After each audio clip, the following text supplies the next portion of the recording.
Here we back. Here we back. Now today, man, we're going to be talking about Kenyan troops are headed to Haiti to restore peace and neutralize the gangs. Let's talk about it. Now, this comes on the heels of a state visit from President William Ruto, the Kenyan president, to the United States. As you can see, he's in the White House chilling, kicking it with Joe Biden. And I'm going to give my thoughts on the situation. And I'm going to touch on how this is being framed as some type of Pan-African alliance, some type of Pan-African effort, black solidarity amongst black nations. I'm seeing some people trying to push that narrative.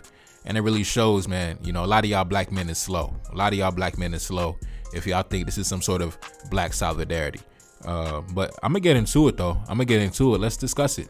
Before I jump into my commentary, though, let's jump straight into these articles.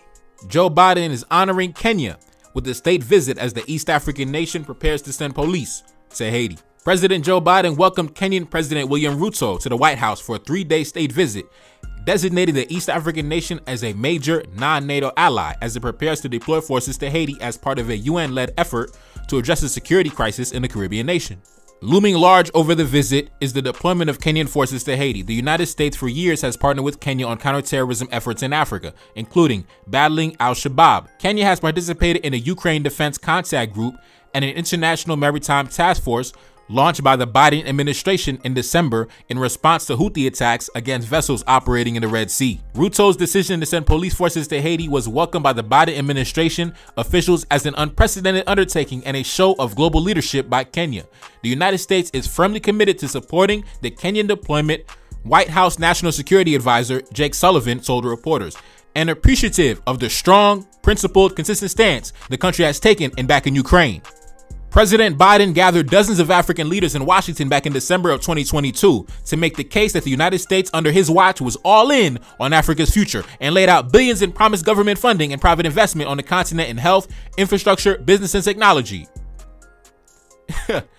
Listen, man, shout out to Celeste Willander and General Michael Langley for telling it like it is, man, instead of giving us the company lines as per usual. But let's continue. The deployment faces fierce pushback from Kenya's opposition lawmakers, human rights groups, and lawyers, but President Ruto has pressed ahead with it. In January, he told reporters that it is because the mission was a bigger calling to humanity. The United States Secretary of State Anthony Blinken called the mission pivotal. Washington has pledged $300 million in funding, while Canada has pledged $123 million to Haiti, with $80 million allocated to the mission. Now, let's get into it. Let me give my thoughts on the situation. The reason why the United States has chosen Kenya to lead this multinational force is because the United States has ran out their welcome. They've pretty much done so many military interventions in Haiti that have failed spectacularly so many times that they've essentially ruined their reputation in the nation. It's kind of like being unable to show your face in a certain neighborhood because you've done so much bullshit over there that you can't even come around anymore, right? Going all the way back to when they supported the French in the reparations debt, when they took over the reparations debt and collected interest on the reparations debt, when they invaded in 1915 and stayed for 20 years, massacring civilians and assaulting women and children, to destabilizing the economy, to have access to the markets, to supporting and backing these oligarch families that engage in corruption. The list goes on and on. So what we have here is the United States has no credibility in the nation anymore. They have no credibility, and they know that. They know that. They're aware of that. They're conscious of that. They understand the sentiment in the country. So it's actually intelligent on their part to get a black nation, actually multiple black nations, to stand in front of this operation while they stand in the back, because they're going to be financing the entire operation. I believe they said they're going to put up $300 million. And like I mentioned before, the United States makes $200 million in revenue every year just from having access to the Haitian markets and selling rice. So they're going to make that money back in like a year and a half. Now, going back to Kenya, contrary to popular belief, I don't really have any problem with what Kenya is doing, because William Ruto, he's just engaging in diplomacy. What he's doing is simply just enhancing his status on the global stage. I don't believe he's engaging in any black solidarity, to be honest. I think if the United States would have paid him to send troops to fucking, Bangladesh, I think he would have sent troops to Bangladesh. If the United States was going to open the checkbook and told William Ruto to send troops to Antarctica, I think he would have mobilized troops and sent them to Antarctica. I don't think he really gives a fuck about where they're going. I just think that he's engaging in diplomacy. That's all he's doing. Now, if you ask me on how to eliminate the problems of the gangs, you go to the source of the issue. You go to the source of the problem and you eliminate it at the root. Because if you don't eliminate it at the root, it's simply going to spring up once again. It's like you have an infestation of insects inside your house, an infestation of ants or bugs inside of your house, right? There is a food source that is driving the infestation of ants inside the house. So what the United States is doing is, instead of focusing on the food source that is attracting the rodents, they are focusing on squashing the bugs one at a time, right? So we're not gonna actually clean up the fucking house and clean up the food source and the trash hanging around that is attracting the bugs. No, we are going to focus on squashing the bugs. You know, even though there's an open plate of food in the kitchen, right? There's a bunch of food outside open in the kitchen that's attracting the bugs, and it's gonna keep coming back, and it's gonna be more bugs tomorrow. But we're just gonna squash the bugs, and then we're gonna leave the food out so more bugs can come tomorrow. And then tomorrow we're gonna come and squash some more bugs. That's exactly what's gonna happen. Because unless you go to the root of the issue, then you're simply wasting your time in the grand scheme of things, right? These so-called bare feet, you know, flip-flop, ashy ankle gang members do not have the international connections to get their hands on the weapons they get their hands on, right? Haiti does not manufacture these weapons. These weapons are not being manufactured and built inside the country. They're coming from outside the country. These so-called ashy feet, you know, flip-flop wearing gang members standing on the street with rifles, they do not have control of the customs. They are not able to do international business. They are not able to do international shipments, right? They don't have access to these things. They were given these things to carry out a specific purpose. And all of this is documented. Take a look up on the screen. We know the flow of traffic of the guns going into Haiti, right? Going all the way back to states like Montana, Colorado, DC, North Carolina, Georgia, and they all go down to Florida. And once they go down to Florida, that's when they come down to Haiti. Sometimes they go to the Dominican Republic, travel the border over to Haiti. Sometimes they stop at Jamaica and then go to Haiti. So listen, we know where the guns are coming from. They're coming from the United States. They're coming from the United States. They are manufactured in the United States. Now, why is the United States unable to keep track of what is going in and out of their borders? I don't know, bro. I can't tell you. You know, these niggas say they're the most powerful nation in the world and shit like that, but these niggas can't even stop some. These niggas can't even control the flow of guns coming in and out of the country. Which leads me to only two conclusions. Either the United States is incompetent in the arena of security, or they're complicit and looking the other way. It's only two options. But anyways, like I said, going back to the source of the issue. The source of the issue is the men and the families who control large sectors of the Haitian economy. The United States knows who they are. They know their names. They know what industries they're involved in. These men have assets, bank accounts in the United States that can be frozen at any given time, but for whatever reason, the United States has not taken any action against these men. We have nations like Canada that have taken certain actions and sanctioned these men and frozen their bank accounts and frozen their assets, but these men don't have any assets in Canada. That's like me getting sanctioned from Bulgaria. Nigga, I don't be in Bulgaria. Nigga, that don't mean shit. The United States could bring these men and their economic operations down to a screeching halt and bring them down to their knees at any given moment, but they simply refuse to do so. And the main reason for that is because, number one, shared economic interests. The United States government and these Haitian oligarch families, they have shared economic interests that go back decades. These men control significant sectors of the economy, especially import, export, telecommunications, banking. So if these families were to be taken down, these sectors would be heavily destabilized, and that could have a negative impact on the United States business interests and investments in the country, because these men also serve as intermediaries between the United States and Haiti due to the large amount of control they dominate in the economy. So going back to my analogy, that's why they prefer to focus on the ants. And let's crush the ants instead of removing the food source. Let's ignore the food source. Let's just focus on the tiny ants. You know, the powerless, tiny, minuscule ants. We're not going to talk about the giant basket of food that's rotting in the kitchen that's attracting all the bugs. No, we're going to focus on crushing the ants. We're going to leave the food source where it is, but we're going to focus on crushing the ants one by one.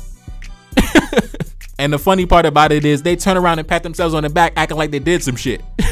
Please, man, please. Another reason why these men are protected is because they engage in heavy lobbying. These men have an endless supply of money. Their government contracts are insane. Some of them make up to $40 million a month. We have the richest man in the Caribbean. He's in Haiti. He's a Haitian oligarch. He's a fucking, Syrian, I don't want to say the religion, but you know who I'm talking. You know what I'm talking about. He's from that religion. You know what I'm saying? That one religion. So he has a lot of his religious associates that are high-ranking members of government that also have his back. So, you know, a lot of these guys, man, they have private ports that they don't pay no taxes. They don't answer the customs. They control the customs. Bro, listen, it's real deal power they got. It's real deal power they got. So that's another reason they're shielded from the United States government, because they engage in heavy lobbying. And also, many of them are United States citizens, but that's not really why they're protected. They're really protected due to their position in society, the amount of money they have, the political connections they have, etc., etc. Now, like I said, unless you go to the source of the issue, you aren't really doing shit in the long term, right? You can neutralize the current batch of gangs that are there right now, but what are you gonna do when they finance and prop up a new batch of gangs in the future? Now, why do the Haitian oligarch families benefit from the establishment of these gangs? Naturally, you would think that if the country is stable, that would be good for the economic activity, economic growth. But no, to them it's backwards. To them, no, they don't see it like that. They don't see it like that. The more chaotic the country is, the more unstable the country is, the more prosperous it is for them. And why is that? Because if the country is unstable, that strengthens their monopoly on the economy, right? Because nobody's gonna come invest on a large scale into a country that's upside down. No. So there's not gonna be no competition on the block. I'm gonna dominate the market because I'm the only one in the fucking market, right? That's number one. Number two, it's more easy to exert your influence when institutions in the country are weak, right? When the institutions are weak, you are more able to corrupt and bribe politicians. The politics becomes the only source of wealth in the country and pathway to success, because there's no jobs in the country. So everybody's going to become a corrupt politician to get money. So you can exert your influence way easier when the institutions of the country are weak. And also, some of these guys are engaged in, you know, criminal activities such as selling drugs and moving, you know, 100 kilos of cocaine across the waters. So it's way easier to, you know, move drugs and use Haiti as a drug route when the country is weak and the law is unable to be enforced, because, like I said before, the institutions are weakened and unstable. So it benefits their pockets on all levels.